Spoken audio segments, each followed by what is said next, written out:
welcome to All the Cards on the Table. My name's Chloe and I work with card divination, astrology, and I channel energies through my body. So you can see my hands are moving around right now. This is independent of my conscious thought. So the energies are coming through to work on subtle levels to help integrate the messages and do some energy healing for us at the same time. So this video is a full moon video collective reading in Virgo. This will be happening on the 7th of March and the moon will be at 16 degrees and 40 minutes opposite the sun at 16 degrees 40 minutes in Pisces.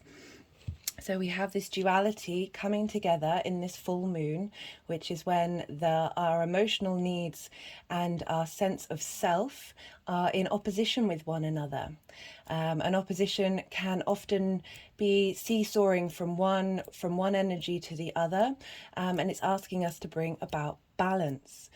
Things may come up during a full moon that trigger you, that create conflict, create discomfort, because it's usually highlighting things that need to be worked on. This can happen within yourself, the people around you, or situations. These are all great moments to sort of reflect and learn and understand what are your unmet needs and how can you shine a light on them. Our needs are linked into the moon, our emotional and instinctive responses, how we care for ourselves, how we nurture ourselves. The sun is that which illuminates, brings wisdom and light to the sense of who we are and what we are and the direction that we want to be headed in. So we have this sense of opposition. Virgo and Pisces are both mutable signs, and they are both night signs or yin signs. They are receptive. It's about collecting information, letting it come in, being prepared before rather than taking sort of impulsive action. So they have things in common, but they are ruled by different planets. Virgo is ruled by Mercury and Pisces is ruled by Jupiter traditionally, but it also is co-hosted with Neptune. So Mercury and Jupiter, why might they struggle to understand one another? So Mercury likes to deal with the small details, likes to collect information, deals with communication of details and a sense of understanding. Jupiter is about expansion, it's about wisdom, it's about the big picture ideals. It's about, as I said, this ability just to know without understanding.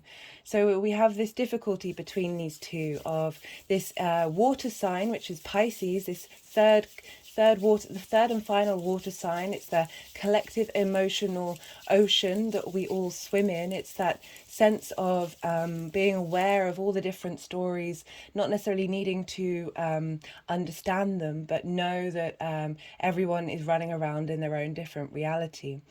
But there's a real sense of knowing, a sense of not understanding, but that's the difference between the Mercury and the Jupiter. It's this innate emotional connection to wisdom.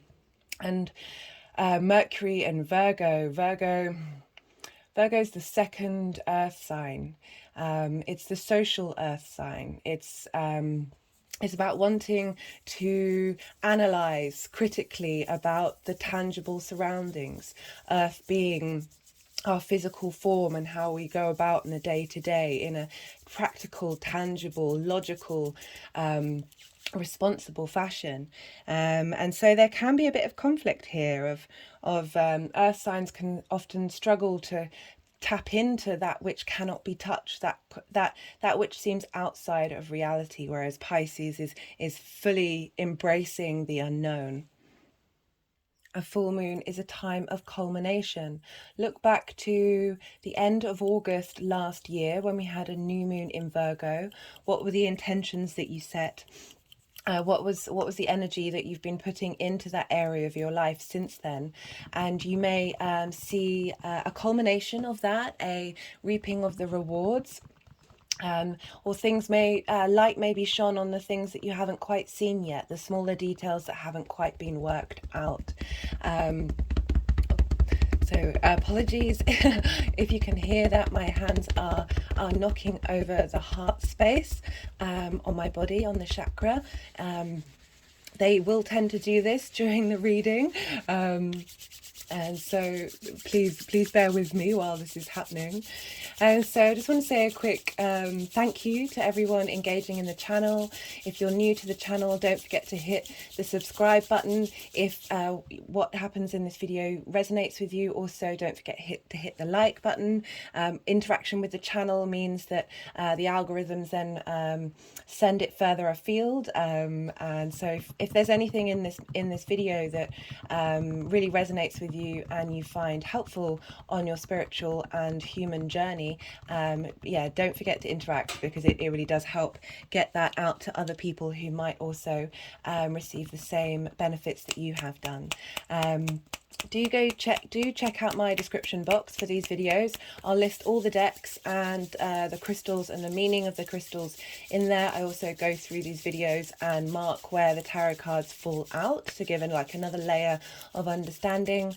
And I've also got an Instagram account which I post, and it's just a different way of communicating. I find the channeling through speaking and then the channeling through writing, there's nuances, and more information comes out, and it's not always linked into the lunations, so please do check that out. Yeah, I just want to say a big thank you to everybody who has been watching, and for those of you who are new, it's very much appreciated, the energy transfer, and sending all my blessings to you. Right, so I pulled a couple of cards before doing the reading, while I was meditating, having done my notes, and seeing what wanted to come up, and I'll talk about them when the energies are drawn to them, but I just wanted to let you know what these cards were here before beginning. As I said, Virgo is ruled by Mercury, the messenger of the gods, the herald of the gods. I just wanted to light this road opener candle, which is linked into Mercury.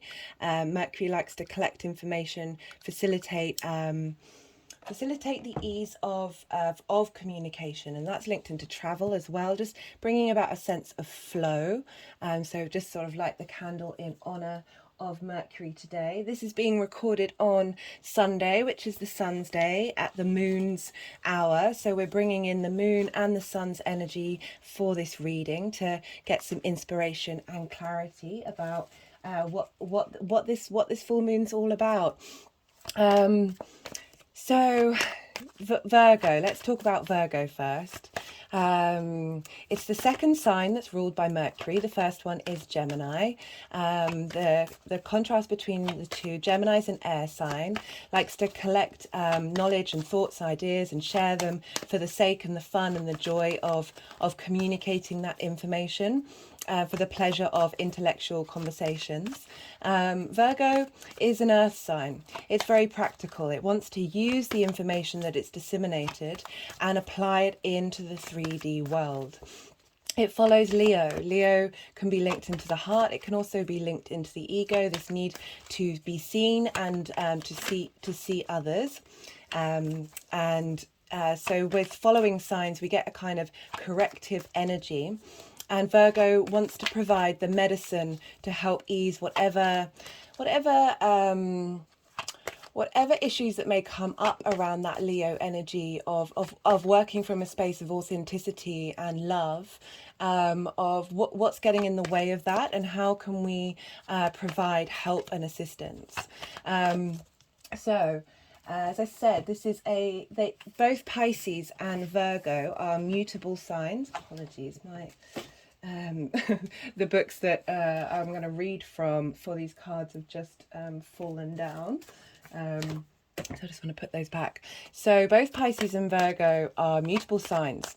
So we have three different types of modality in the zodiac. We have cardinal energy, which starts things, fixed energy that maintains things, and mutable that takes what it's learned from that fixed energy and brings it forward into, there's an adaptability. It brings it forward into the starting again with the cardinal energy. There's a real sense of fluidity with mutable signs, the ability to change, to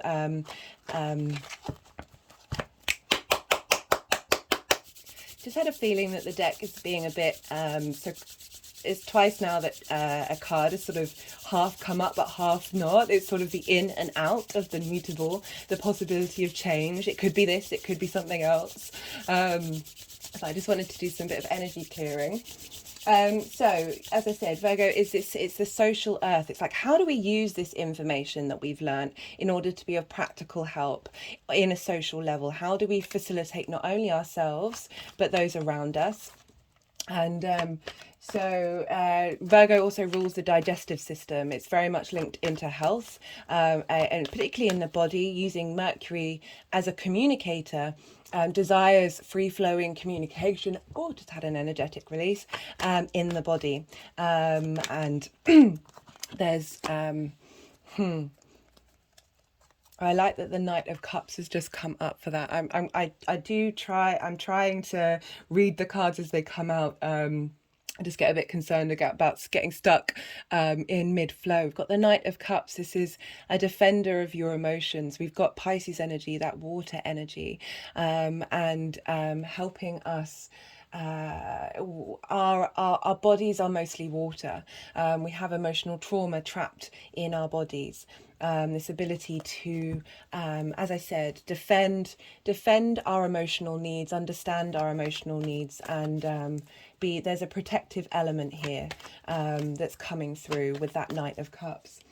As I said, so Virgo rules the digestive system, this need to, and there's so much science coming out basically saying the gut is the more powerful brain of the body over the mind, that when we're in physical flow, in physical health, our mind is in a happier space. Virgo is receptive. It's a yin sign. It's a night sign. It's about being observing, taking pause, watching your surroundings, taking time to understand those surroundings, and then come to a conclusion. Virgo likes to facilitate. It's this helping energy. It's this desire to use that information rather than, say, Mercury, Gemini, enjoying the fun of sharing that information for the sake of it. That's not all of Gemini, but just the comparison between the two. Virgo wants to put that into practical use in order to get into a sense of flow, and I'll talk more about that in a second. Virgo likes to streamline. It's mutable. It gets rid of that which isn't necessary. Oh, we've got another night. I was just thinking about Gemini and how Mars is there, and Mars is going to play a part in this lunation, and be strong Mars in Gemini energy. Knights are swords are air signs, so thoughts, being able to I feel like this is being able to question your thoughts, and perhaps be able to not only defend that which is true to you, the truth to you, but also to have that capacity to be able to question yourself and question your thoughts. Again, these are themes that have come up in my meditations thinking about this full moon. Virgo strives for perfection. There's a real need for, as I said, it likes to streamline, so helping get rid of the chaff and keep the wheat. Virgo can be linked into the harvest of knowing what works and knowing what's worth taking forward into that next cycle. So this idea of perfection, I'm going to talk a lot about perfection in this video, and judgment. Virgo being able to it's a struggle with Virgo, with that perfection energy, to constantly be trying to strive for it when we live in a world that is it depends on what your concept of perfection is. And perfection can be this idea that everything has to be perfect. Certainly from my own experience of flow state, you're just at a sense of ease with what's going on, and that can be that's so funny because the person that I live with is just moving around the house, and I can really hear the squeak of the door.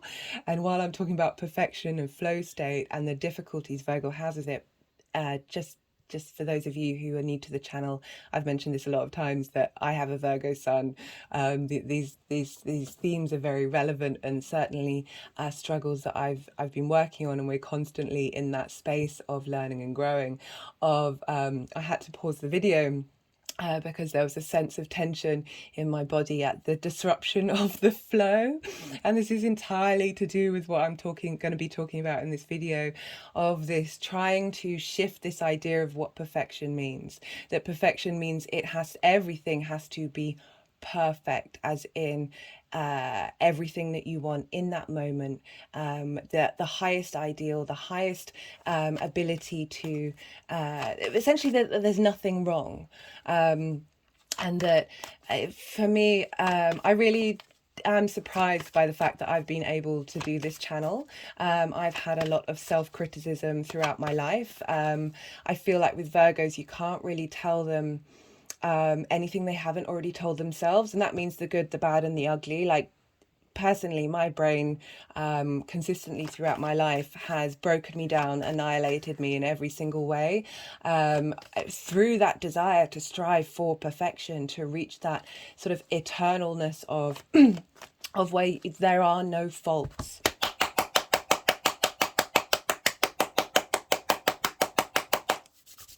And I can tell you, it's an incredibly oppressive part of the Virgo, the space, that you get so overwhelmed that you sometimes necessarily can't get things started, because you can only start when you're an expert, you've mastered everything. And that's just not how the world works. That's not how we work. That's not the point of existing. It's such a limiting viewpoint that it's certainly something I've spent a lot of my lifetime battling with and overcoming. There are still those elements within me, but it's giving, whether I give space to it or whether I laugh. I've certainly learned to laugh at certainly the ridiculous side that Virgo can come through in. But again, it's that disruption of flow. But what is flow? How do you determine flow? And why do we limit these things to this sense of feeling that there are no faults in your environment? I feel like that's you're missing the point with what perfection actually is with this. Virgo's energy can be very quick to learn, with that Mercury element, that ability to observe and disseminate information, and with that mutable energy of being able to clear out that which doesn't work. Certainly learning from mistakes, being able to then tweak and turn things around. Some of the keywords for Virgo, people who have strong Virgo placements, is being an editor or being an engineer. So the engineer is fixing the tangible thing, the small details. Editors are able to, from a very practical sense, be able to streamline whatever it is that they've been given to edit. So Virgo grounds the mental capacity of Mercury into the physical. As I said, what works? If it doesn't work, get rid of it. you know, through this observation is incredibly practical. There's a deep receptiveness to the observation. The Hermit card is linked into Virgo, this ability to observe it both internally and externally, but sometimes just needing that time, that receptivity, that pause of being having that mental space very internal, of creating space for it to digest and understand and assimilate. There's a strong sense with Virgo of the need to help, the need to fix. As I said, this striving for perfection, so facilitating and helping others around that Virgo energy, and really wanting to serve, and be able to make tangible changes with the observations that the Virgo energy can make. It really wants to. It's definitely prepares and contemplates before taking action. But when the action is made, it's usually because they've thought through absolutely every possibility, and they've come out with the one that gives the most benefit and takes the least amount of time. Certainly with that speed of the Mercury energy, that there's this need to keep things in motion and, as I said, not waste time. Not it needs to be utilized. It needs to be put into work, into practice, and that's that Earth Mercury energy coming through. And there's a real need to know with Virgo. There's a real need to sort of work out through the small details and try and understand the riddle of life. Very much throughout my life, I was just baffled about how there wasn't an instruction manual to being a human being, like how there should be one in every school that helped break down like the fundamentals of what it is to be human. I mean, I know that's a massive task, but there was always a part of me that's like, where is it? Where is this instruction manual? And then I found astrology, and for me that's one of the key instruction manuals that really facilitates that detailed need to understand the bigger picture. So we have the bigger picture with Pisces, the riddle that is the universe, that is existing, that is being, and we have the Virgo that's wanting to find out how to get from here to B and A to Z. Interesting, this slightly conflicting energy coming through when I was talking about that there's a lot going on in the universe, and so there's a lot to try and work out and find out, and that's the struggle towards that idea of perfection, that overwhelm that Virgo can often have of taking on too many people's needs, as well as their own. I just had an energetic release of that.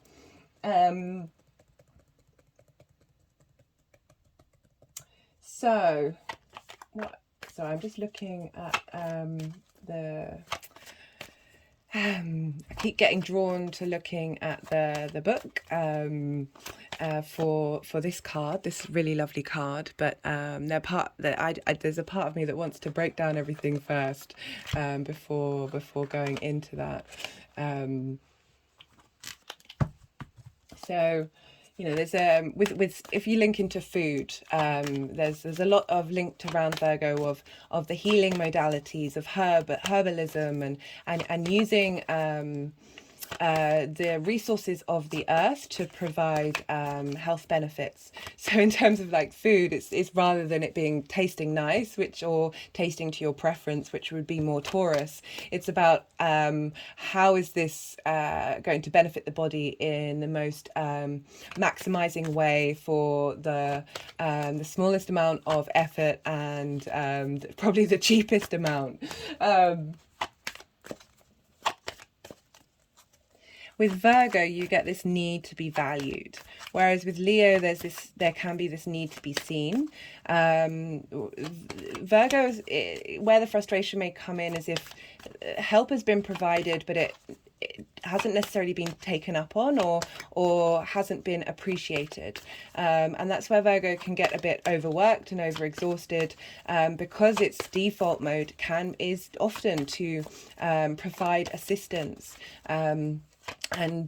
share what it's observed and what it's learned with others, that there can be this frustration because Virgo doesn't necessarily want to be seen, but it certainly does want to be valued, and that can lead to judgment.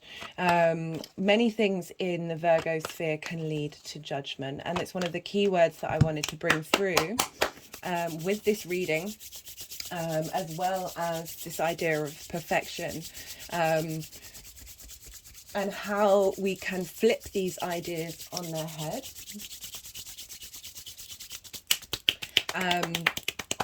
And again, going back to the wanting things to be in its flow, Mercury, the road opener, for wanting there to be swift communication. And the frustration of perhaps if Virgo's given advice, that whoever they've given the advice to, that person hasn't necessarily taken it on board or listened to it. And it's that frustration of cycles not being broken, so it's going back to that mutability of leaving behind that which isn't working and transmuting it into a different energy and keeping that which works. This constant need for movement and change and evolution in the tangible world, that Virgo can get a bit frustrated about the cycles not being broken and not being in that state of movement. Very, very mercurial spaces. Virgo is also linked into the symbol is, and the image is usually that of a virgin, a virgin woman, and by virgin there's this sense of autonomy, not relying on anybody else, and being able to be autonomous to their own sense of who they are. This is again linked into the Hermit card of going of being able to do everything by themselves. And again, this is linking back into that practicality of Mercury being the ruler, and it being an earth-based sign, and having responsibility for yourself first, and then providing help outward. So that's a lot of Virgo stuff going on. And do go check out my new moon in Pisces video.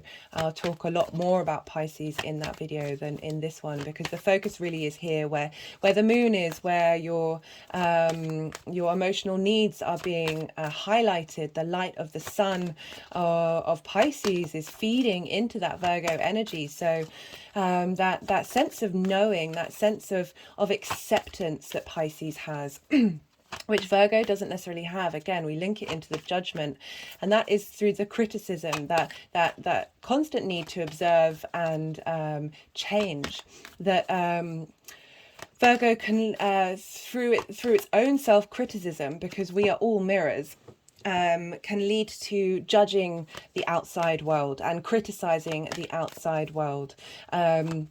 And it's usually a reflection on the internal monologue of what's going on. I certainly knew on my journey of learning to diminish my self-criticism, or at least diminish my my response to it, meant that I was a lot more at ease with the outside world.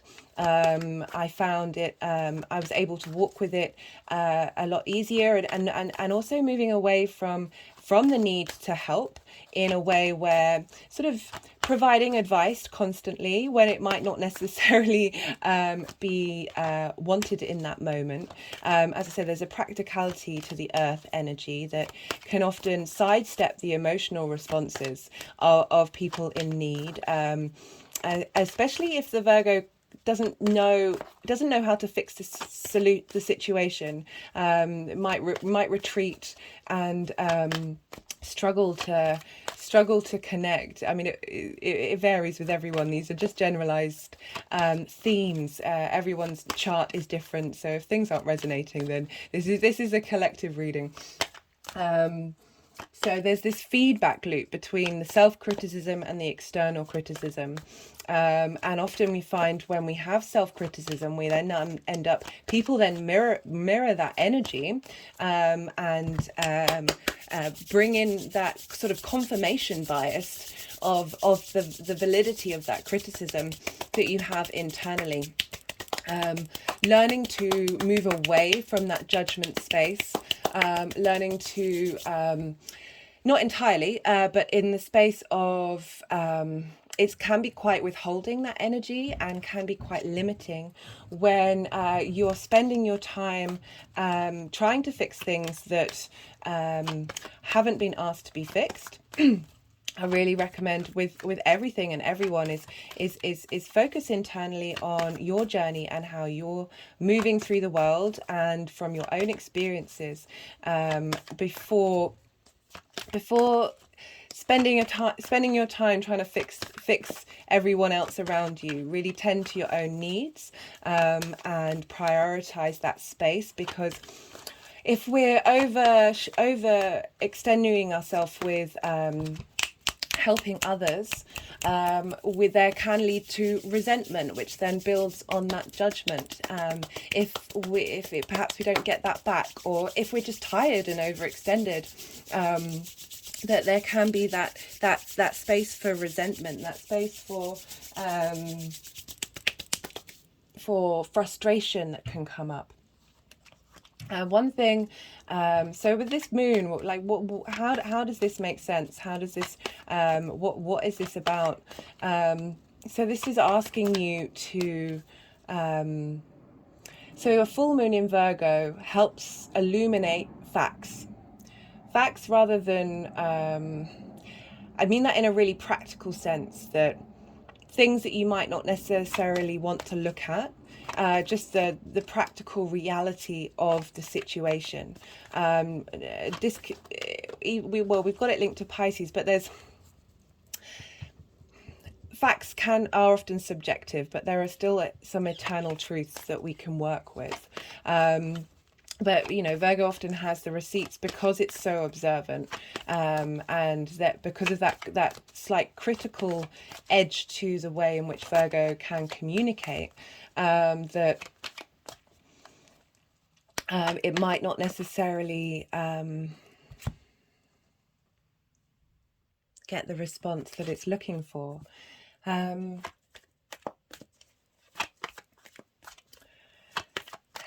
So I was talking about judgment and perfection, and with this full moon. So with what was coming up energetically, it was really, we're allowed preferences. So there's this need of the spiritual community to be like, everything is love and light. You've got to go with the flow. If you're not with the flow, then you're doing it wrong. If things are going wrong, then you've got to change your vibe. It's all on you. I mean, yeah, to a degree, I'm very much a part of the more the inner work that we do, the more we are able to transform the outside world. But this really leaning in, this came up when I channeled Venus in Pisces. And this is why I feel like this Pisces Virgo dynamic is so important. That I channeled everything in this moment is truly divine. And it was a hard one for me to grapple with, because you're in situations where things are going wrong, that are out of your control, or however that may manifest, or you're interacting with people who confuse you or hurt you or restrict you. And how do you lean into the fact that everything in this moment is truly divine? How do you make peace with that? Even if you just want to scream and shout, well, that screaming and shouting is also divine. This idea of perfection isn't based on these qualitative ideas of society that they've they framed it in this need for there to be nothing wrong, for there to be no faults. Virgo really struggles when there are faults. It's the first one to beat itself up about these faults. As I was saying, I was surprised I managed to do these videos because I am very aware of every little fault that I can see when I watch these videos, and there's a deep self-loathing, and I can laugh because I've come to be at peace with it rather than reject it, rather than keep it at arm's length, think that I shouldn't have it, keep it hidden away. I just hold space and give it a cuddle these days. Like it's funny to me. It's really funny to me. It's just being a human being is completely and utterly ridiculous. It's also utterly wonderful, utterly divine. So this sense of perfection, of leaning into the fact that whatever is going on, this moment is perfect. This moment is truly perfect. It may not look how you want it to look like, but then think about the value, the judgments that you put on your preferences. I'm not saying you shouldn't have preferences. They're important. That's the next level. That's, of course you have preferences, of course you have desires and wishes and frustrations if you don't get those preferences. But I'm trying to, through my own experience, express how the frustration energy, that shame energy, perhaps when it's linked into judging yourself, the frustration energy, perhaps when you're judging the outside world, judging the people around you, that energy isn't getting you very far. That energy is keeping you stuck in an idea. It's very restrictive. It's not opening up to, one, the abundance energy of Jupiter that rules Pisces, or two, the desire for Mercury to keep everything in flow, everything moving, everything in a receptive mode of communication. It's something that we have to work with, and it takes time. But I have really felt, while working through the struggles and the frustrations with how do you get your head around the fact that everything in this moment is truly divine, which is a very Piscean energy of acceptance, of understanding the multitude in the one, that once you start on that journey and find laughter. I talked about laughter a lot in the Leo full moon video, that heart space that Virgo is trying to integrate, and I think sometimes struggles with, of just being able to be open to the fact that life is a cosmic joke, life is ridiculous, and we are here to experience this ridiculousness, and that this idea of perfection being something that we are striving for is actually something that we already have within us at all times. It's incredibly freeing. It's incredibly freeing. It doesn't mean not walking with integrity, not having respect and understanding for the people around you. It's not about working through malice. Respect and understanding of everyone around you. The Queen of Cups, incredibly nourishing. This desire to provide inspiration, warmth, and nurture those around it. Wonderful connective energy with the Queen of Cups. We are all connected.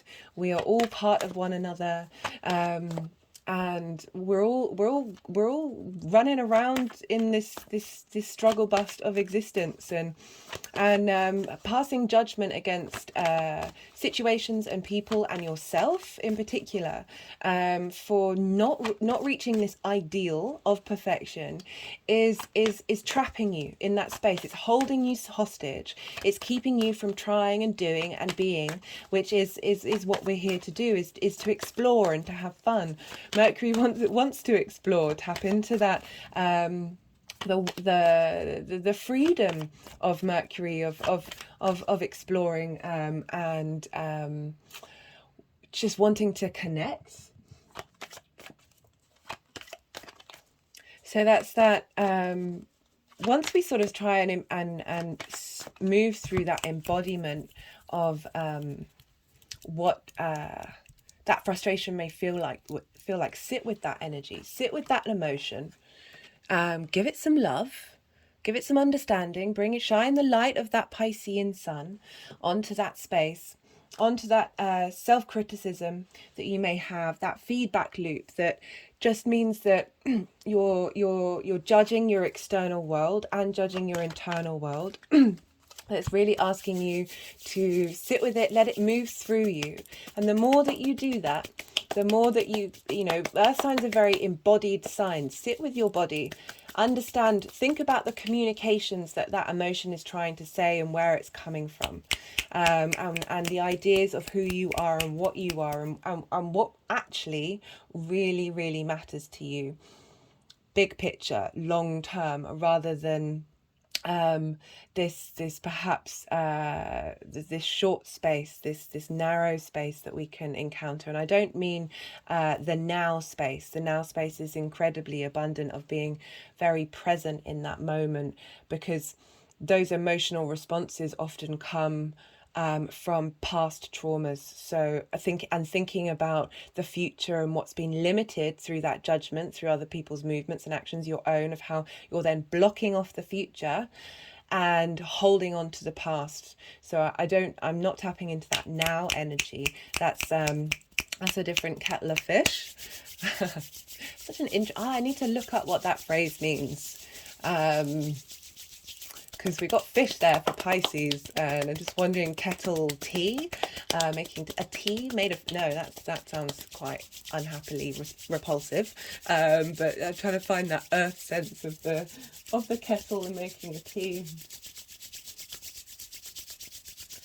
So yeah, I really wanted to flip the head on what perfection means and get us out of these constructs of good and bad. Because the mutable energy is all about change. The mutable is about being able to be flexible, being able to be adaptable, and holding space for different ideas, different concepts, different motions, and with that judgment, we can lean into that sense of there is a space for judgment. As I said, we are all individuals in this collective whole. We have preferences.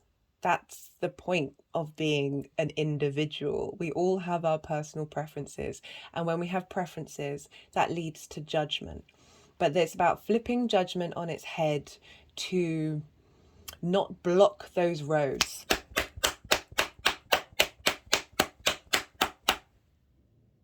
Really working out what it is that you are prepared to hold space for that judgment.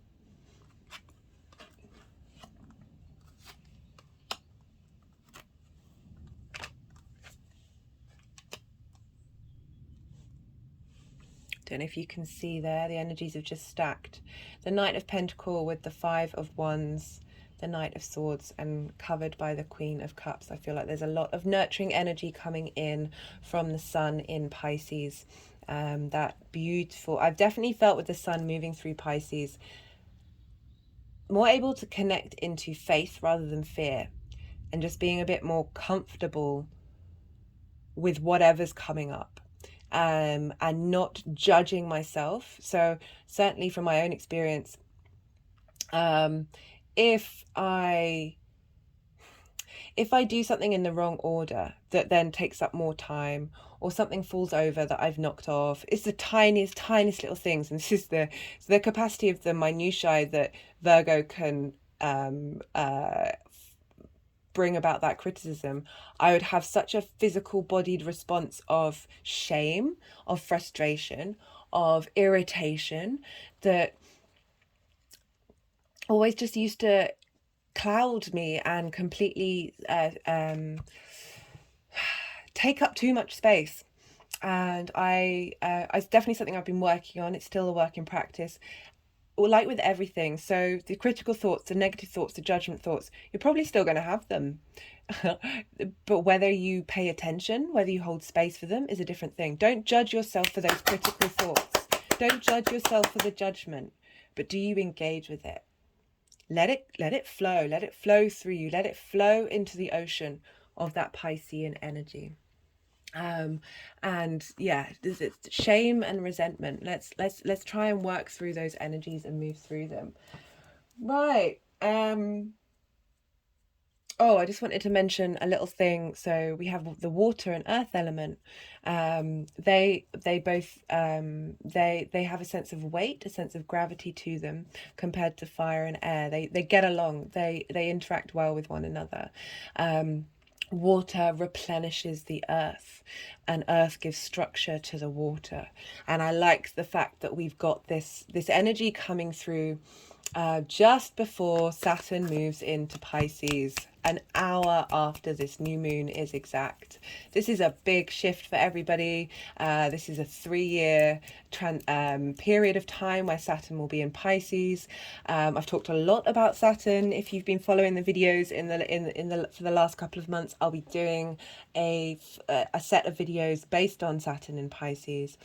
And I just find it so interesting that for the new moon in Pisces, we had Venus an hour later move into, or it's a couple of hours later, move into Aries. And now we have Saturn moving into Pisces after. So there's a lot of mutable change going on that's not only relevant for the lunation, but coming about by the movement of the celestial bodies that are in the sky. So we're going to have a real energetic shift during this full moon, because we feel the full moons leading up to it and leading afterwards. But not long after this moon is exact, we're going to have a big energetic shift. Do keep an eye out for the time around that, because when a planet ingresses into a sign, it's very, very potent energy. It's going to be showing a sort of showing all of its cards just a little bit on the table before then sort of breaking the things down into smaller details. So there's a lot of mutable energy going on, and we've got this sense of replenishment with this full moon, with helping us heal. This just came up, replenishment with this full moon, that much needed. The 9 of Swords keeps coming up in a lot of these readings, and the 10 of Swords. So I feel like we're really clearing out this anxious space. Certainly Saturn moving out of Aquarius is really going to be, because Aquarius is an air sign of and ruled by Saturn. Oh, I like this combination. So we've got the 4 of Pentacles. This is an earth sign, and this is about stability. This is about power, having a sense of grounded authority and command, and understanding of the structure of our mental thoughts, getting it in line with our physical body, and being able to have a bit more not letting the 9 of Swords run away with us. I really like that. So the sun and the moon, what aspects astrologically are happening with this lunation? Well, we have between the sun and the moon, they will be squaring. It's not exact. I think it's a 5-degree orb, but that's still pretty impactful. And we have this with Mars in Gemini. For those of you following, you certainly known and experienced the Mars and Gemini transit. This has been going on since most of the end of last year. Mars will be leaving Gemini at the end of March. Yeah, so talking about Mars in Gemini, we've got this this balance, this duality. All the mutable signs can deal with duality, being able to, as I say, it's that adaptability that comes about. So we also had that Mars retrograde happening, and that went direct at the beginning of this year. So a big shift, but we have this T-square with Mars in Gemini. So Mars likes stuff to do. Gemini is an air sign. This is about animated conversation. This could be lots of debates. We've been working through what what thoughts and ideas and understanding of information do we want to defend? There's been a lot in the news that's threatening that, and has been for some time. I feel like there's going to be a shift, change with that, certainly on an individual level, of really making you question where your information comes from, how you absorb it, what you do with it, who you share it with. And Mars likes things to do. So it causes it's a sense of motivation, a sense of action. It's your drive, it's your passion. It's what helps you get up and out of bed in the morning. With Mars going through Gemini, as I said, we've really been we've had a lot of planets and main planets in the end of the zodiac. We've had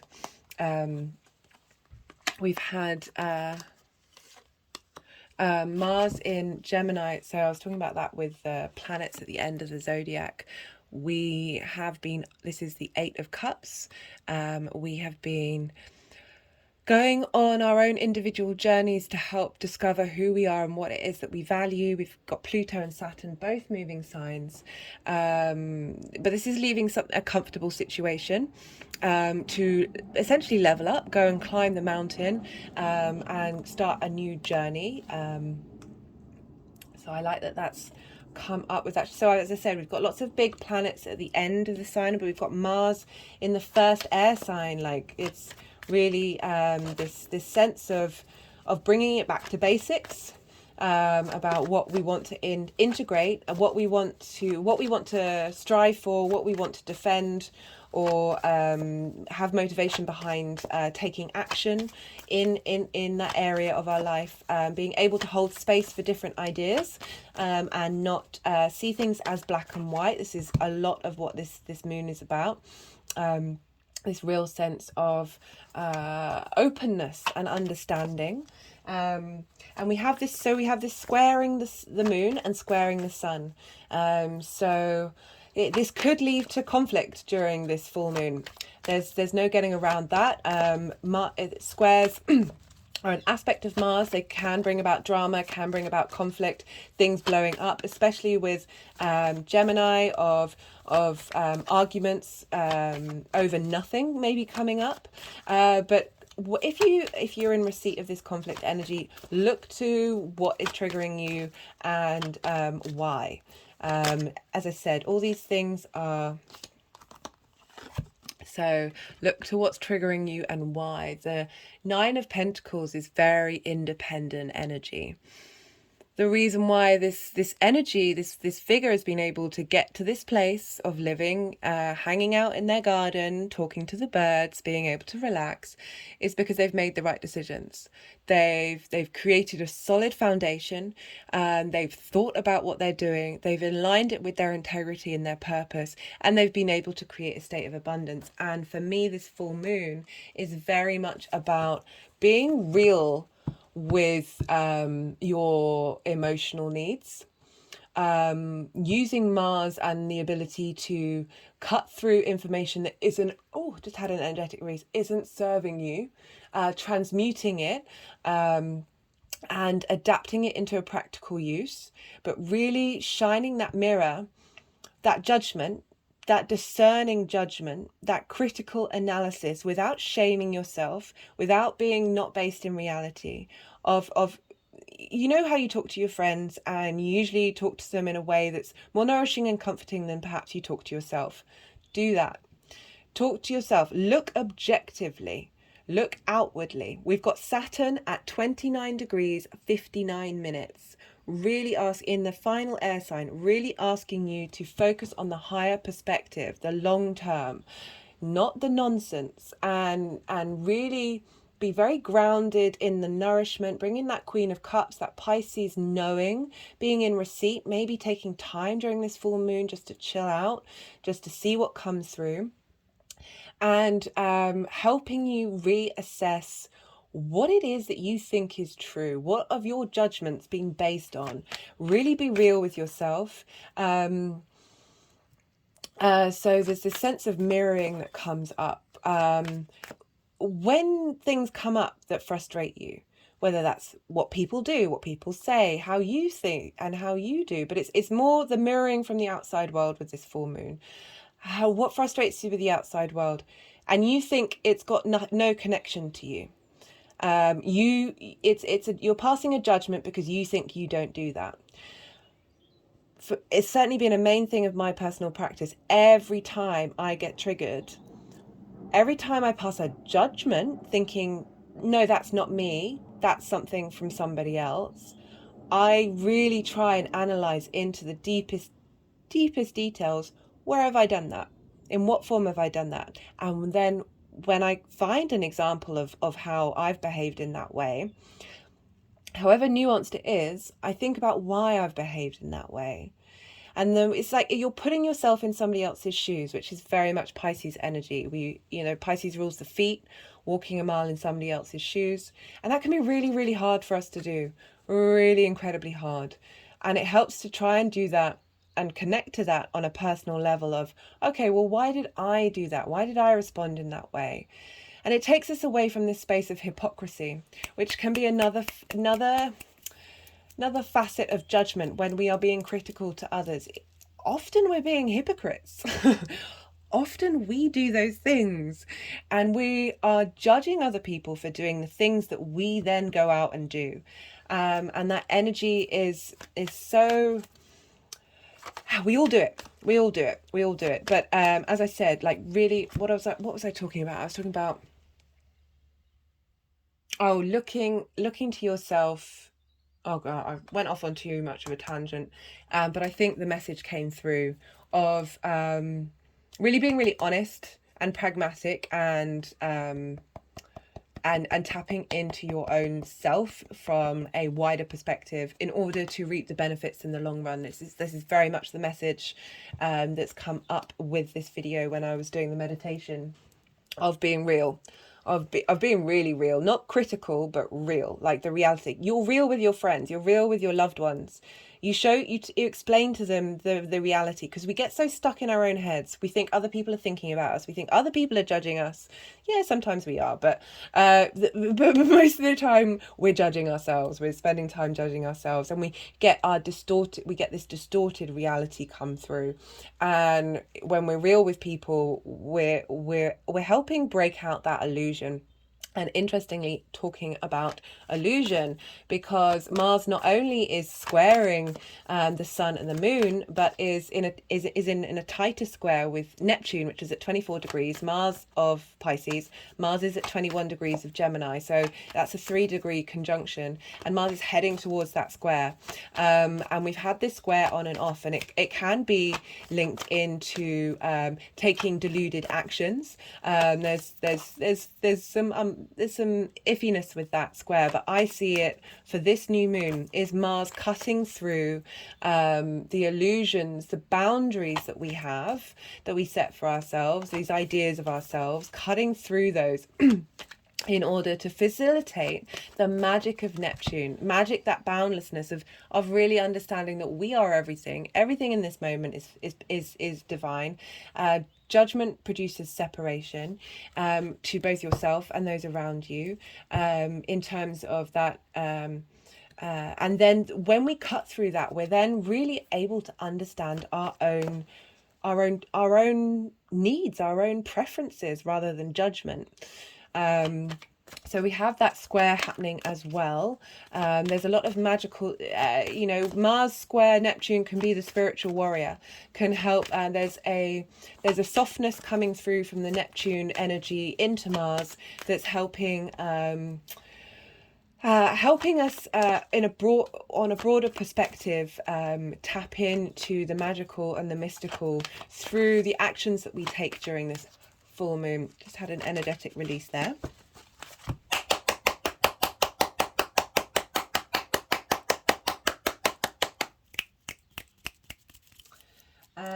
What next? Right, the Sun and the Moon. They are sextiling Uranus. So the Sun is sextiling Uranus in Taurus. And a sextile is an aspect of Venus, and it wants to bring about harmony, wants to bring about creativity, wants to, there's a flow state with the Venus aspect, there's an ease to this aspect. And then we have the moon, that's too many, or do we want these?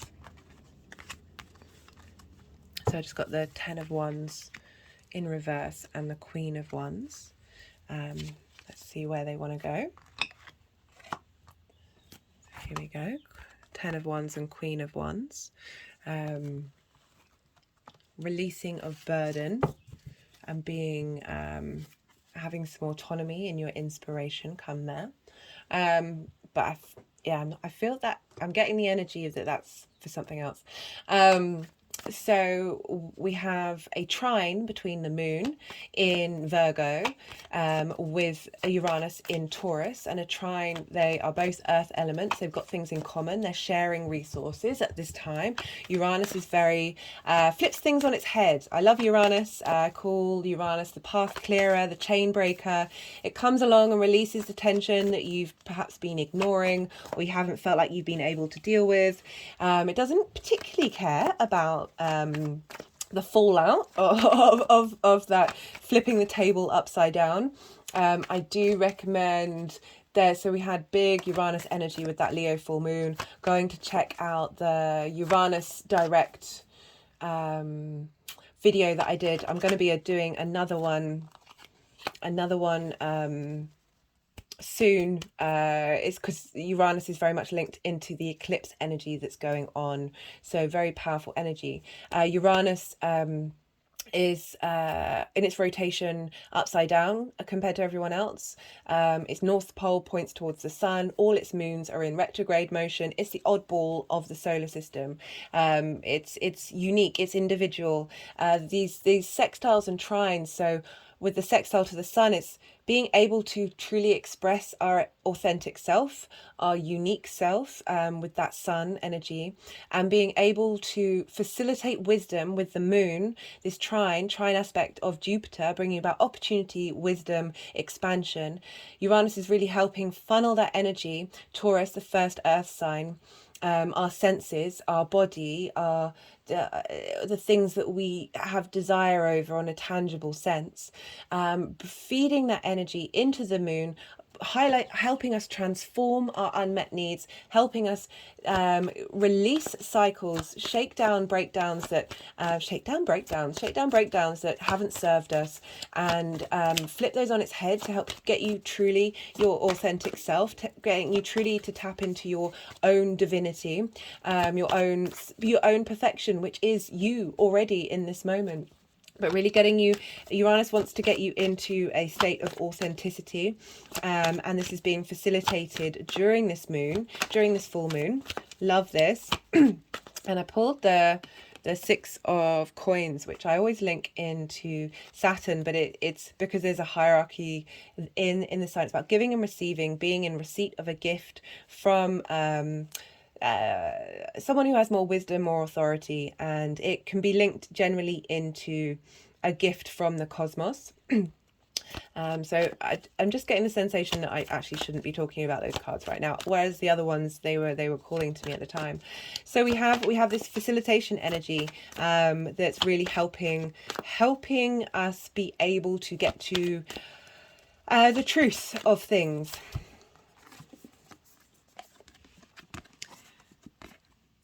I wondered when these cards would want to be spoken about. So this is from the Wild Unknown Archetypes deck, and this is by Kim Krantz. As I said, I put all the details in the description box.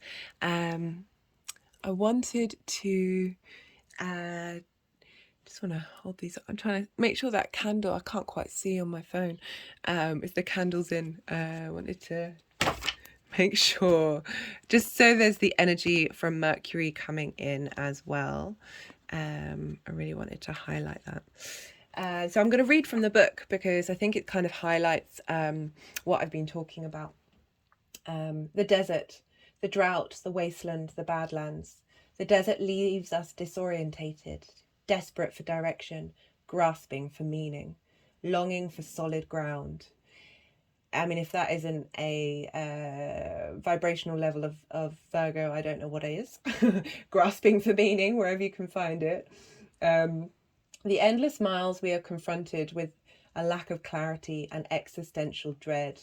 Like in the desert, we're meaning making machines. When you're in the desert, it's all kind of one thing. It's hard to know where you are and who you are and make sense of your surroundings. It's and that lack of meaning can lead to existential dread, and this is really asking to find a sense of peace with that dread.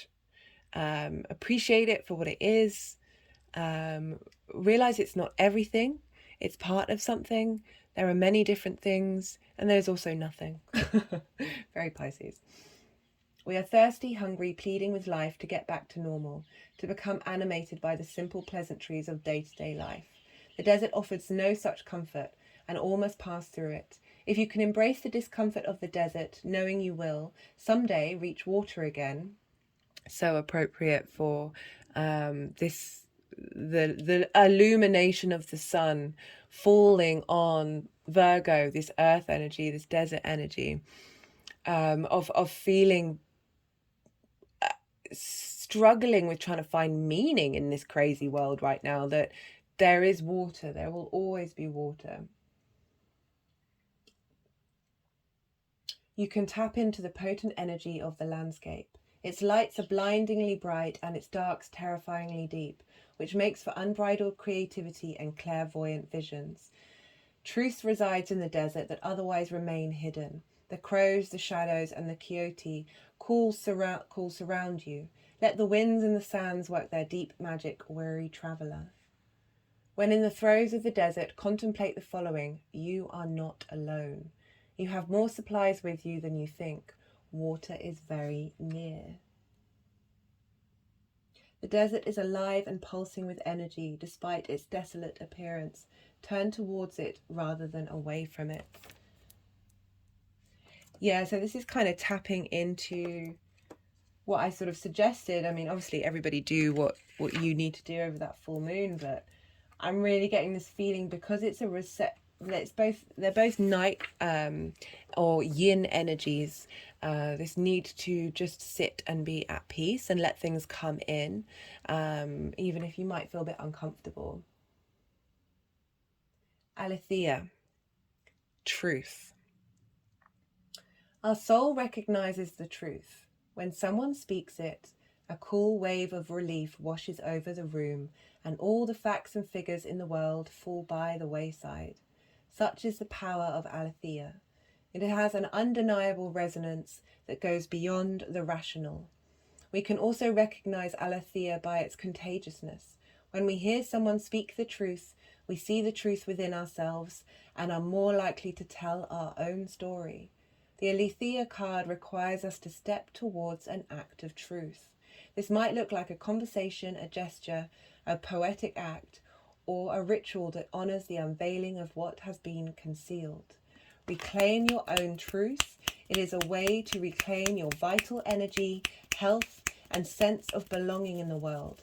Truth has its own wings. Set it free. Clarity, revelation, disclosure.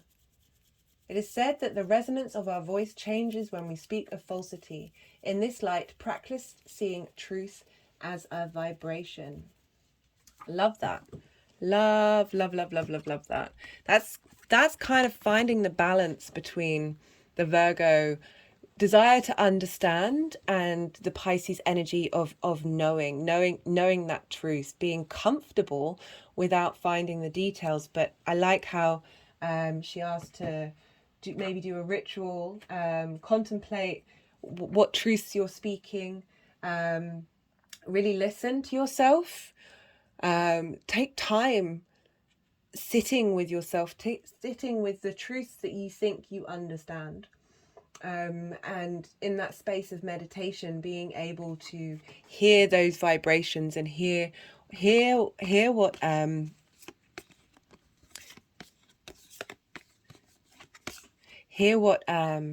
is truly being said.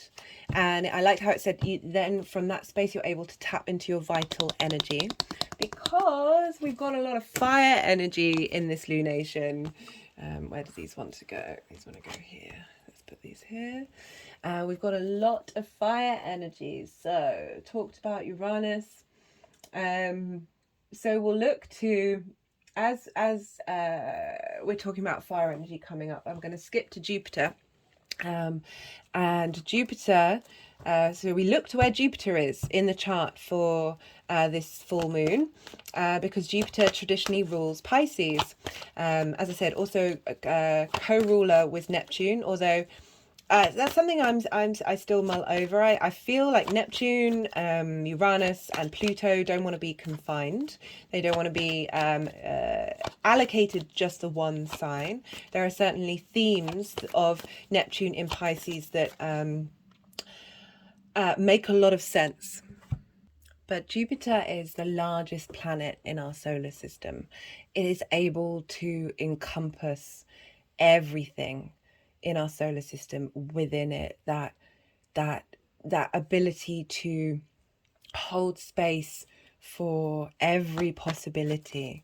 There's a real sense of expansion with Jupiter, of a boundlessness that can be very much linked into the Piscean energy of being in receipt of wisdom, of universal truths, all very Jupiterian qualities. Jupiter during this full moon kidding. This in the tarot is the Jupiter card. Oh my goodness, Pisces season. As someone, I've got no Pisces apart from my part of fortune. I've got nothing in Pisces apart from my part of fortune, and my Virgo sun is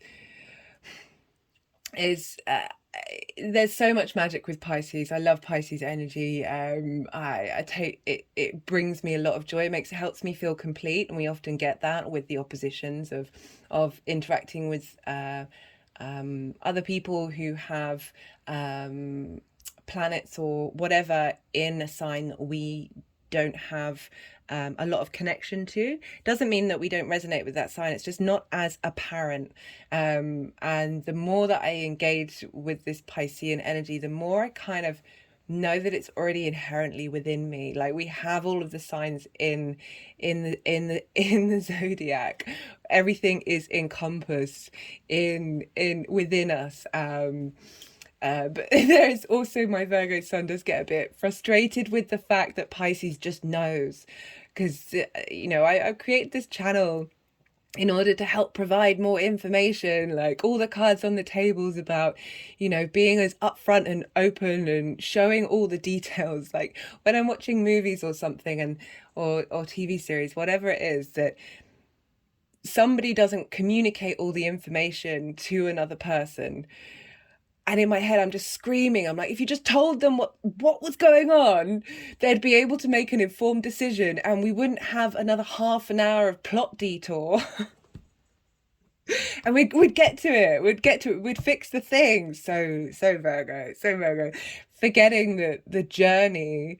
The more I'm still up for like full-blown communication. I feel like communication solves all things, but like there's leaning into the whimsy of the journey of the universe. But I love that this came out. This is the tarot card for Jupiter. This is about a change in fortune. I'm not surprised this has come up, not just because of Jupiter, but because Saturn and Pluto and Mars as well, a personal planet, are all moving signs, and there's a big shift, but particularly Saturn and Pluto. Pluto's going to be there for at least 20 years. Saturn's going to be in Pisces for 30. But it's a real shift and change. And I like the Wheel of Fortune. So things are turning on the up and up. It's certainly, so back to Jupiter. Maybe it may not feel like it, but it is. The world is bananas, but there's lots of things coming out in the law, lots of court cases that are either in motion or coming to a conclusion, that are basically going, no, you can't do this. You can't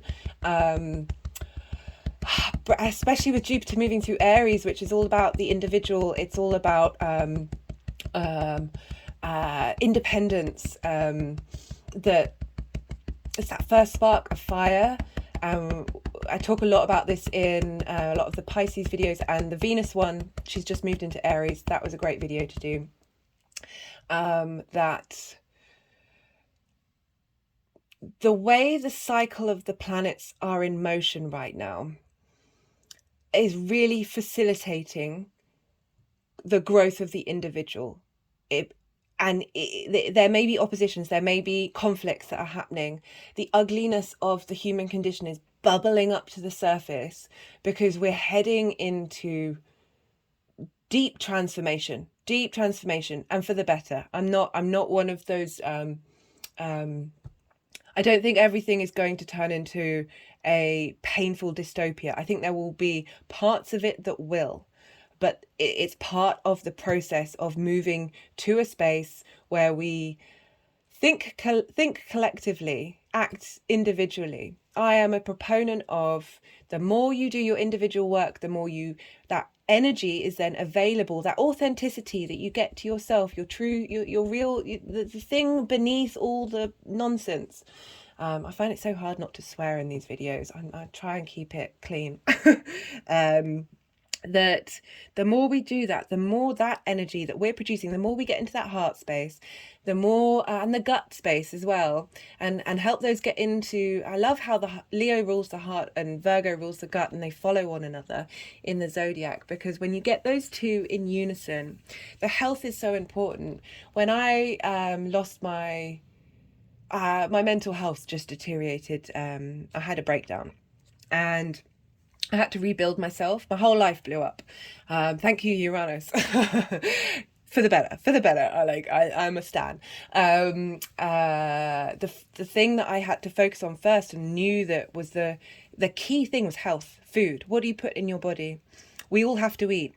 We don't necessarily have to do the other things as often, or in a responsible, meaningful way. But food we've got to eat. Food we've got to do. The health of our bodies, this physical body that we neglect so much, is so crucial, so very crucial. But what was I talking about? Yeah, there's lots of court cases. Jupiter is linked into the law, moving through Aries. There's so much stuff coming about. That's the courts are turning around and going, no, you can't impinge on the individual in the way that you're doing. This is not okay. This is not how you create a sustainable society. That was my hand firmly. It's not smacking, it's clapping, but with one hand on my heart chakra. And we've got Venus there, and so we look to where Jupiter is, and Jupiter is in, as I said, in Aries, which is the sign following Pisces. After we work through Pisces and realize we're all connected and hold space for all of that, Aries then makes a little correcting error, not error, but like each sign can go overboard in certain ways. And the following sign will sort of redirect and integrate, and then say, okay, well, we've done this. Aries is starting a new cycle. How do we be an individual? And this is what I love about Jupiter moving through these signs before Saturn, then Neptune moving through the collective. Like, it's really helping provide support to the individual, to your individual process of who you are, where you're at, getting you in touch with your independence, your autonomy. The more you're able to make informed decisions, Gemini, Mars in Gemini, making informed decisions from the information that's coming through, the more you're able to walk your talk with integrity. Saturn in Aquarius. Yeah. And then Saturn in Pisces. Walk your talk, your feet, but all the legs, all the bits. So where was I? So we look to Jupiter, and Jupiter will be in a conjunction with Chiron and Vesta, and will have been in a conjunction with Venus, the other benefic. Both of these benefics moving through Aries are helping really facilitate with ease and yes, the growth of the individual, the growth of that first spark of life, that passion, that motivation, that drive. I had the Queen of Wands come up a lot.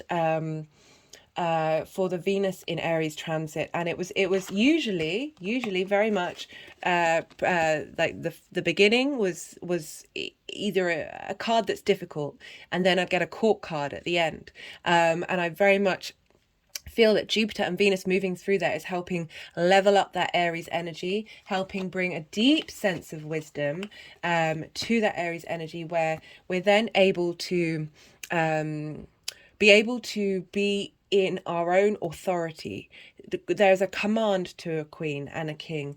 There is a sense of strength, a sense of drive, motivation, creativity, desire for to connect into your own passions and be strengthened by it, having gone through some trauma. Love it. Love it, love it, love it. Right, so Venus and Jupiter will be conjunct either the 1st or the 2nd of March, depending on where you live. And then Venus will move into a conjunction with Chiron the following days. Do go check out my Venus video. I pull a card for each of the main aspects of her journey. So we'll have had that conjunction between the benefics leading up to this full moon. And so that's going to be a really positive energy that's coming through.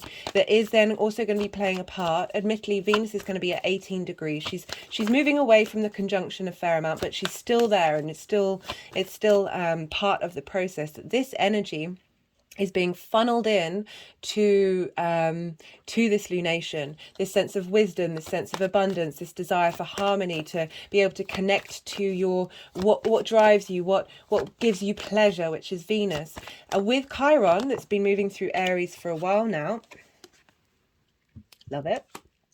Chiron moving through Aries is really highlighting the wound of the individual, and with these two benefics moving through there, really helping you understand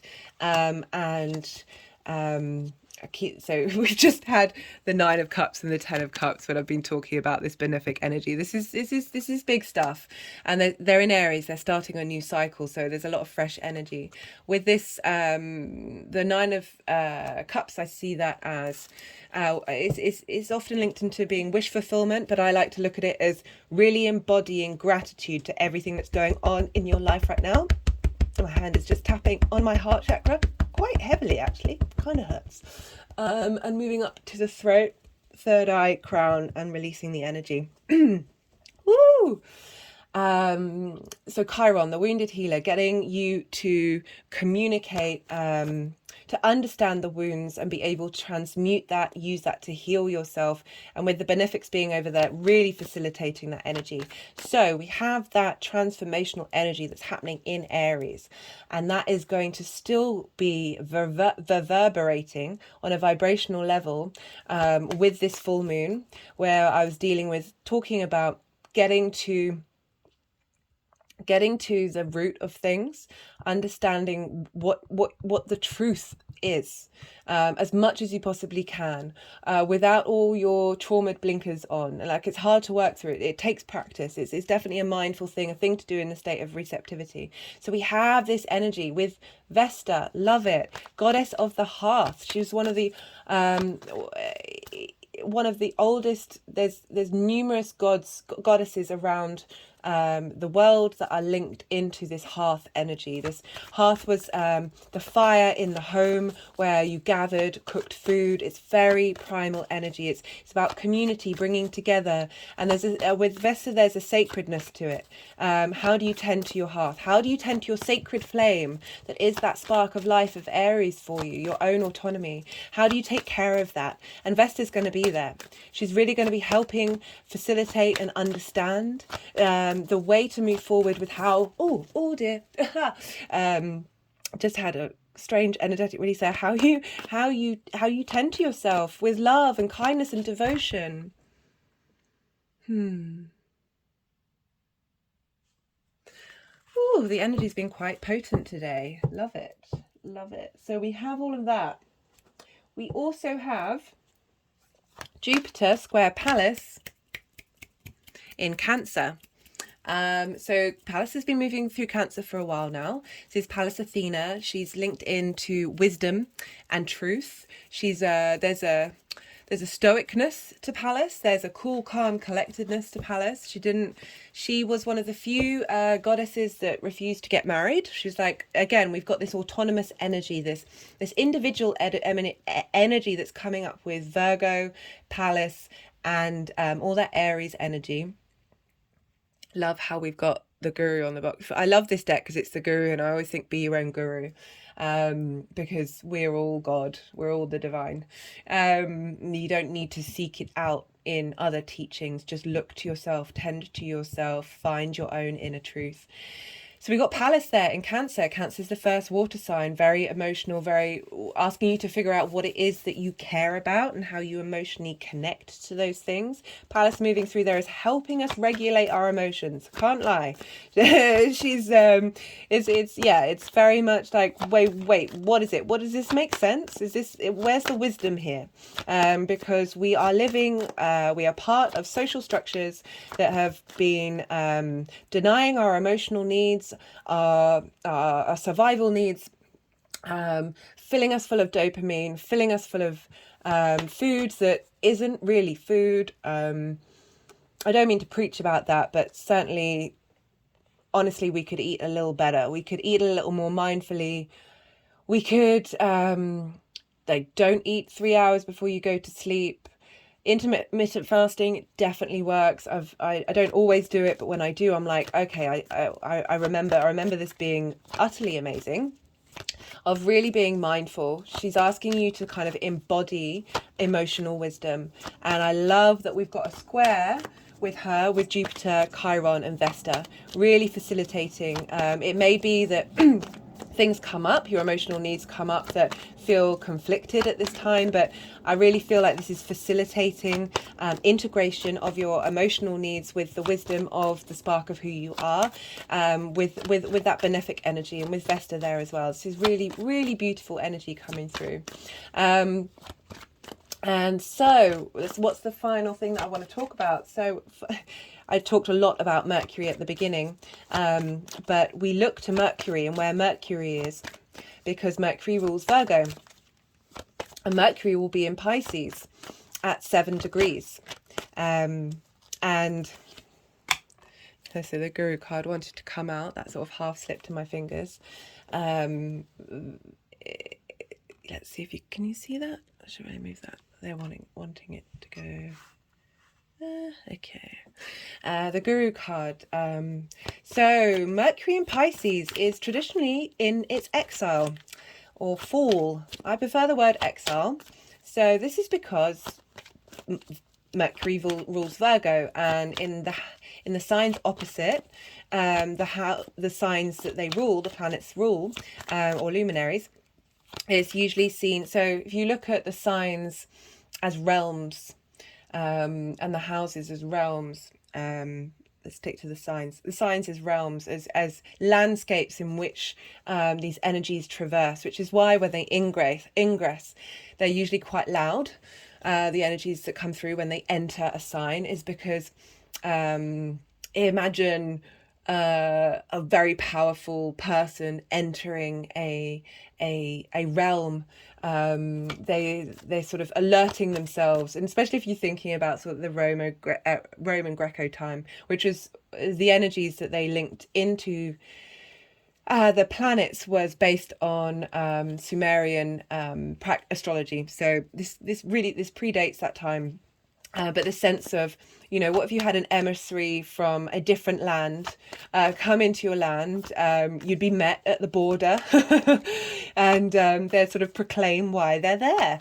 So this is why we get big potent energy with that. So Mercury rules Virgo and will be in the sign of Pisces, traditionally the sign of its fall. Venus has just moved into Aries, which is traditionally the sign of her exile. It's a land that she's not uncomfortable with. Venus in Aries is badass, man. Like, I don't see it as a fall, as in something negative. It's just there's a more challenge coming through, but there's beauty and wonder and magic with planets in every sign. So I just wanted to make sure that's clear. But Mercury can struggle in Pisces because there's a speed to Mercury, and Mercury in Pisces needs to take its time to speak. And the moment that it steps out of that space and allows itself that time to speak, the wisdom that can come through with Mercury and Pisces, just give Mercury and Pisces some time. And what I love about Mercury being in Pisces is going to have such a big impact on this lunation, because we look to the moon mostly for this. Is in Pisces, there's that state of receptivity, there's that state of being still, there's state of waiting with this moon. It's really coming through. And be patient with how you communicate, be patient with the speed in which you communicate, be patient with how that information is coming through. Really give it some love. Give it some love. Like this. So we've got the Tower in reverse. Okay, they want me to pick that up. Okay, I'm going to wait to read that for when I read this final card after I've just read Mercury. So be very patient with... Things might seem muddled. There might not... If we're so high-paced right now. I often watch videos at a faster speed just to get that information in quicker. There's so much to do. We often don't give ourselves time to pause and to really ruminate over what it is that we're saying. If we pause during this time, we are going to be in receipt of a great deal of wisdom, and yeah, just I'm really enjoying this energy. I'm sorry if I'm not articulating my words, probably because I'm talking about Mercury and Pisces. No shade to Mercury and Pisces. Love it. Absolutely love it. The people that I know who have that, it's just the pearls of wisdom that they're able to transmit is, with seemingly very little effort, is wonderful and annoying at the same time. Love you, Pisces. Love your magic.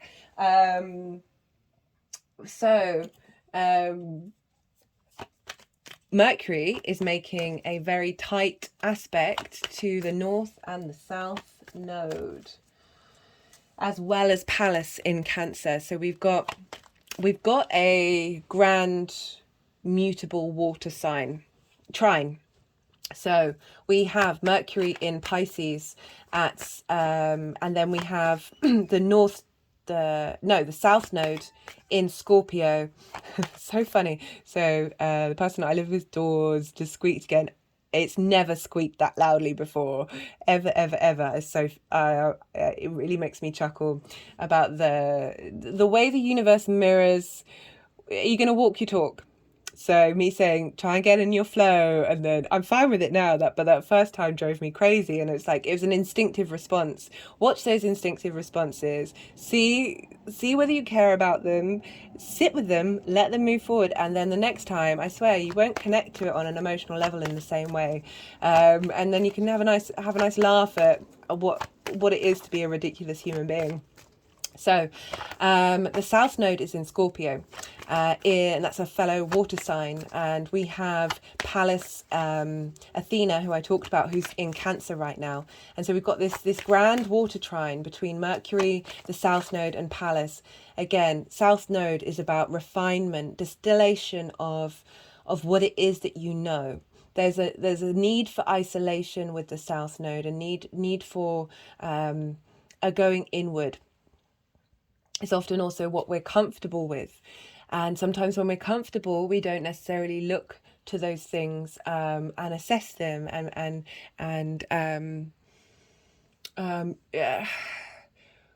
we find them difficult to move through because of that comfort space. Where did we get it? Here we are. No, here it is. The 8 of Cups is about going on a difficult journey for the better, but moving from a space of comfort. And then we've got Pallas there, tapping into, and again, the nodes in fixed signs. Fixed signs have been really working on their stubbornness. I say that as someone with a lot of fixed energy, and the change. So we've had, anyway, eclipses. It's thrown everything off balance in a good way. Broken down things that we thought were permanent but aren't, in order to transform this mutable energy of changing something, moving it on, and that adaptability. So we've got Mercury with that south node asking us to be in contemplation of that which we need to let go of, that which we need to refine and distill and bring into a space of strength, but really asking you to look at your fixed emotions, the things that you're really holding on to. And Pallas in Cancer, facilitating a higher perspective of change when it comes to your emotional responses. And this being funneled into Mercury in Pisces, this collective water sign of sitting with deep wisdom and being able to assimilate and consume that wisdom and integrate it in on an emotionally collective sense. We also have Mercury sextiling the North Node in Taurus, being able to embody this of where we're headed and where we're going, this sense of needing to shine a light on that area that may feel uncomfortable. The North Node is often a space that we're not familiar with, of really being true to the reality and the magic of it all, holding space for that dichotomy of and being really vulnerable. We've got this water trine. There's a deep sense of sensitivity, of intuition, of psychic abilities here, really facilitating with the creating with the moon at the sort of the pinnacle of that, of how do we ground this into the practical? How do we bring in, how do we create a vessel?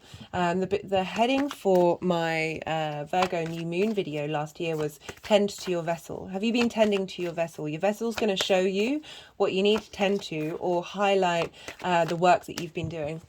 And if you, I would be, criticism, constructive criticism, something that you can actually learn from rather than feeling like you're being judged, is so important at this time.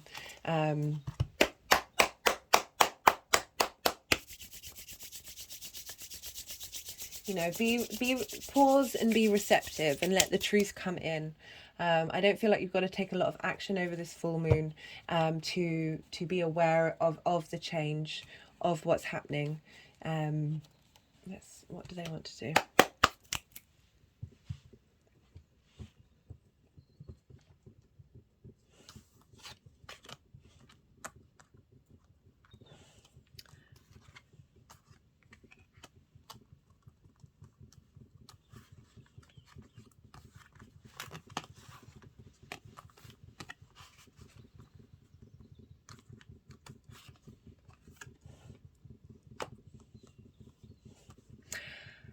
Getting something come through of this is more on a mundane level, so the big outside world, of the truth being held onto and suffocated.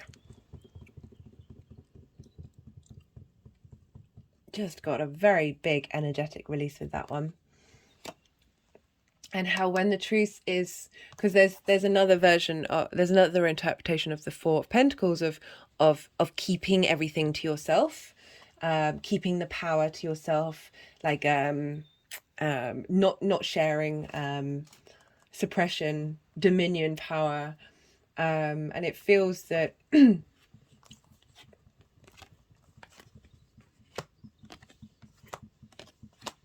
that is things, Virgo's linked to the facts. We haven't had a lot of facts over the last couple of years, and it's slowly building, it's slowly coming out.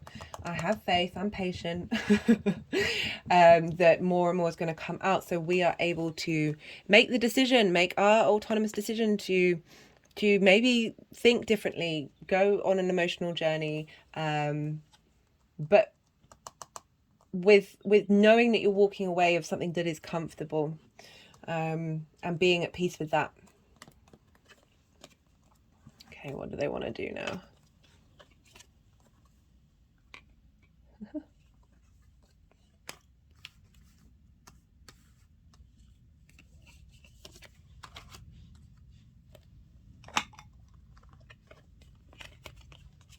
I hope you guys can see where these are going.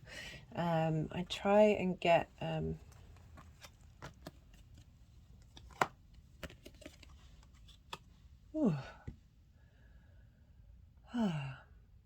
so we've got the 2 knights and the 5 of wands there, with this being receipt of a gift. I really feel there's, I just had I'm feeling all floaty now. Like I've had a release of weight, of burden, of struggle, taken from my body. Love that. How could you not?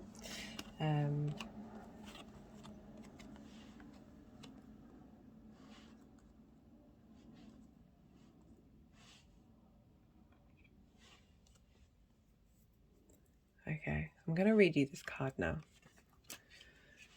So we got the Tower card that wanted to go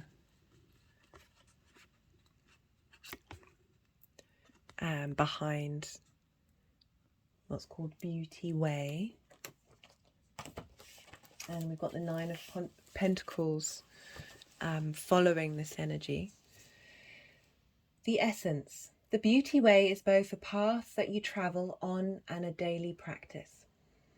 The path is where you choose to perceive only beauty before you, behind you, and all around you as you journey through life. The practice is where you take action to bring beauty to every situation you are in. When things get ugly, you act to bring integrity and peace to the difficult encounter. When everyone else perceives only darkness, you point out the light and help uncover the hidden treasures. The invitation. The Beauty Way invites you to create beauty in your life and to recognize the beauty inside yourself and in others. Stop to smell the roses. Take a deep... She's talking to the birds, but it's the same thing. Take a deep breath, look up at the stars, and recognize the splendor that surrounds you. See the beauty in whatever situation you find yourself in, and you will receive the lesson that life is teaching you in a kind and gentle way. The medicine. Stop trying to fix relationships that you believe are broken. Recognize that things are exactly as they need to be in this moment, and acknowledge their inherent beauty in that. When you understand this, you will be able to bring about the change you want. Do not engage in gossip about the darkness and flaws of others. Be careful not to be seduced by the superficial beauty of a project or relationship you are toying with, unless you are willing to pay a price for it later. Yeah, gossip, judgment, criticism, energies that are very easy to fall into. But I feel this is tied into everything that I've been talking about throughout this video, but it reminded me of something that I forgot. Earth energy likes routine. Earth energy likes structure. I kind of talked about it, about how this process is ongoing. There needs to be mindful steps to take it, and repetitive actions that can help solidify getting to a space where you're not full of shame and resentment and criticism, and moving through this space of, again, everything in this moment is truly divine. And that this is another way of saying it, everything is beautiful, without putting constructs of what that is, and which is a judgment. Oh, just had an energetic release. And I like how we got the Tower in reverse, as in moving through the Tower moment of things breaking down, and in reverse it can be an inward breaking down. Just had an energetic release of that, of breaking down the structures that you thought were your truth that actually aren't, and have nothing to do with you, or are part of behavioral patterns based on the outside world, that is opening up the space to be able to enjoy the world around you, and be able to be grounded in in the reality of the situation, but still find the beauty in it. Still, as it said, shine the light on it. I love that combination of that card because it really feels very Virgo, very Piscean, that bringing that balance of the opposition that we have between the sun and the moon, and the outcome. You know, the Nine of Pentacles is it's not like, oh, everything's great straight away. It's like you do the work, stuff's going to happen, or you've done the work, stuff's going to happen. Love that. Love that. Let me see what the time is. There were two poems that came out at the beginning. I sit and meditate and then pull some cards beforehand. And I just want to read them out and talk very quickly about them. I was really confused when I saw the headings, courage and confidence. I was like, that's pretty Leo. We're dealing with Virgo here. What's that about? But again, it's that as we move through the signs, it's about integration from one space to another, of bringing that courage, bringing that confidence into that Virgo energy. So the courage card. Let's bring this up. Fear. Hello, amazing creature. I am here to face you. Love was frightening, so I have become a lover. No longer the sly fox, I charge ahead towards the angry lion. Now I see her face clearly. I am the roaring lion, and the one who embraces it. The moon whispers, don't cover your wounds. Love can only heal if you stand naked. This is about really getting to the truth of why you respond in the way that you respond, doing deep self-healing, looking inward, channeling that hermit energy of really finding the space to face your fears. My hand's just gone over my heart chakra. Face your fears and shine it with light, shine it with love, transmute that. Love can only heal if you stand naked. So, you know, the Virgo energy, the Virgin energy, being autonomous to yourself, being not connected to others, being like getting rid of the masks. You know, that Virgin energy, she's not married, she's not interacting with based on other people's needs, which is interesting considering that's all that Virgo needs to do. But I feel like that's the message Virgo needs to hear is tending to yourself in a kind and beautiful way. Let me just find sorry, I'm just looking to the description. This is by Honarvar. I'll put the description link I'll put the link in the description box.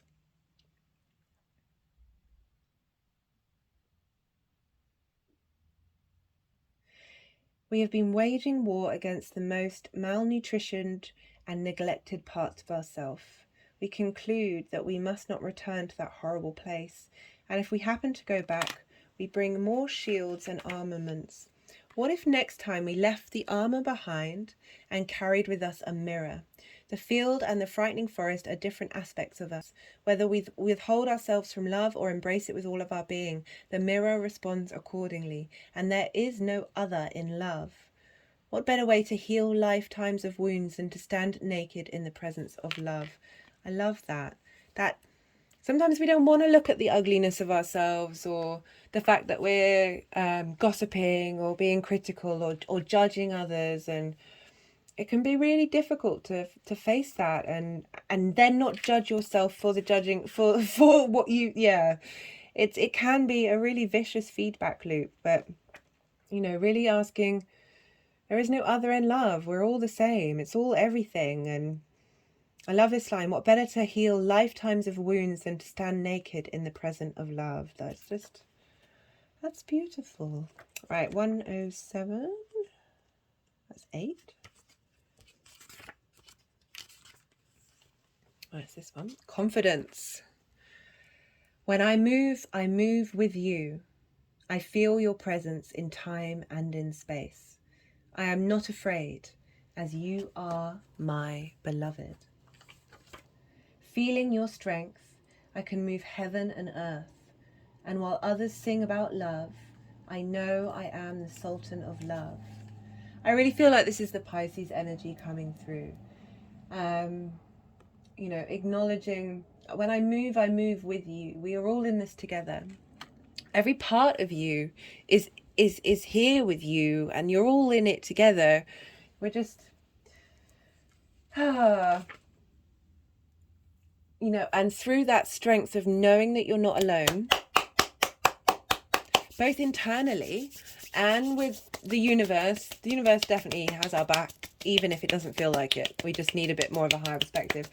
This is not me diminishing any trauma. Like, I've been through enough trauma myself. It's not fun. It's sometimes really hard to find the wisdom in it and understand the meaning from it.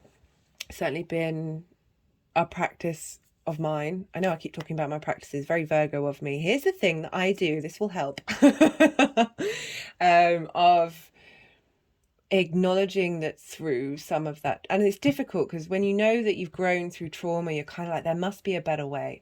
There must be a better way. This love, this acceptance, this beauty. I feel like we're moving towards that space of, but it's part of the parcel, the dark and the light, that Piscean energy of understanding that it's not just light. It's not just that. That's not how the universe works.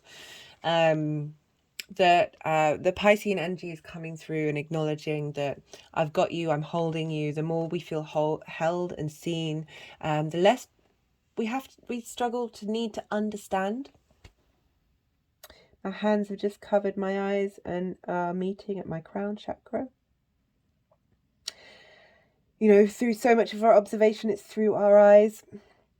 That stilling, that quietening of that mental space. Yeah, I really feel like doing some deep meditation over this full moon could be really beneficial. Right, that's that. But I want to talk about the crystals. There weren't that many. There were only 2 that wanted to come out and play. Well, 2 of the same thing. Right, let me try and get that in alignment. So this is when you realize you're dealing with energies that aren't particularly aware of time and space, because they're trying to get me to balance things in a way that is pretty hard to do. So we have Libenethite, which is this one, which, let me just see that.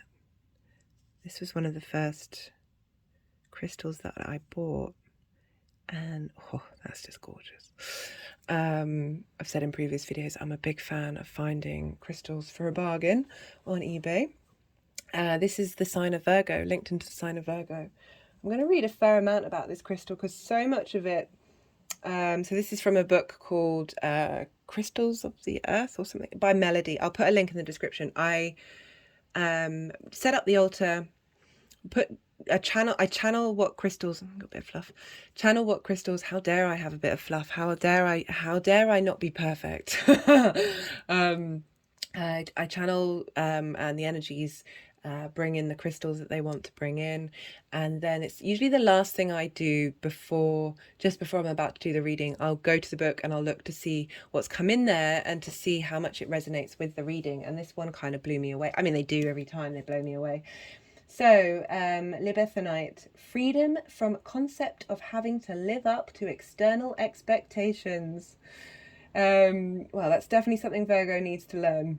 Free speech and action with understanding that to hurt another with malice and forethought is an opposition to the innate freedom of the universe. Essentially, you're free to be and do and say who you are. But if you're doing things preemptively with malice, not cool. Universe isn't happy with that. And, you know, you can look at the universe in lots of different ways and wonder what kind of moral constructs there are. It's certainly something that is a continuation in your practice with interacting, but it doesn't feel right, does it? It never feels right. You kind of know when you've done something not great. Like, you know, in your know, you know, and then you try and justify it in various ways, and it's like, nah, that's not cool. Decreases mindless speech to progress towards inner knowledge that cannot be explained by verbal communication. Love this. Even this is a Virgo stone. I feel like that's Pisces energy trying to teach Virgo. And Mercury and Pisces trying to teach Virgo. Just chill. Just relax. You don't have to fix everything. You don't have to find meaning in everything. There doesn't have to be a point immediately to everything. And if you just relax and calm and hold space, there will be an ability to tap into that unknown that is known. Assists in bringing the benefits of old ways to a new journey. The very mutable energy, clearing out that which isn't working, just based on reality, and then being okay with being wrong and moving forward and adapting and changing. Love that. Enhances perception, allowing to focus on root of situation. Again, going back to what I was saying, sit and contemplate, really find out what's at the root of things. Try and look at things from different perspectives. Try and understand how you are motivated in what you say and do. Good to use when driving, provides clarity with respect of map reading and facilitates an intuitive sense of direction. That made me laugh. You know, like, you can take that as a metaphor of driving through life, and how I was talking about at the beginning of really wanting an instruction manual for most of my life, because I was just like, this is crazy. Like, I both understand it and don't understand it.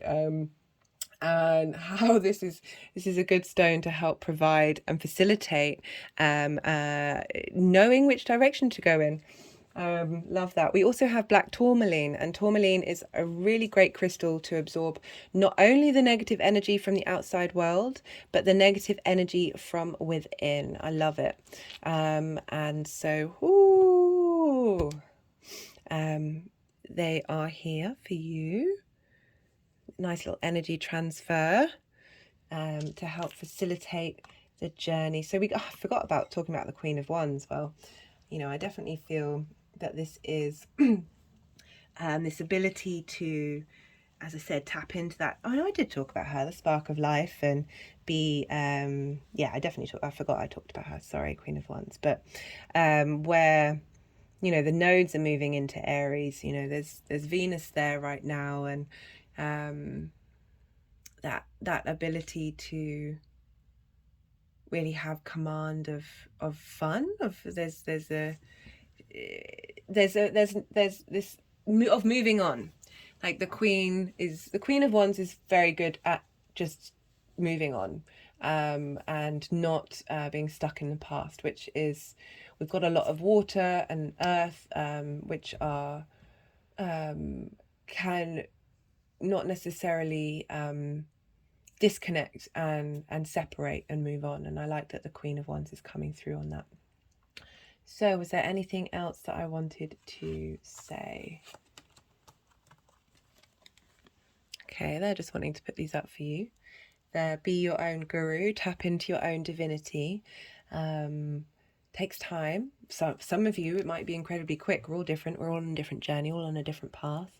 And, you know, the Ten of Cups is one of the happiest cards in the deck, of a contentment, of an embodied contentment, but how the outside world is reflecting that. Love that. Love that. Okay, right. That was really fun to do. Check out my other videos. Don't forget to hit the like and subscribe button. It really does help. And yeah, be well until we meet again.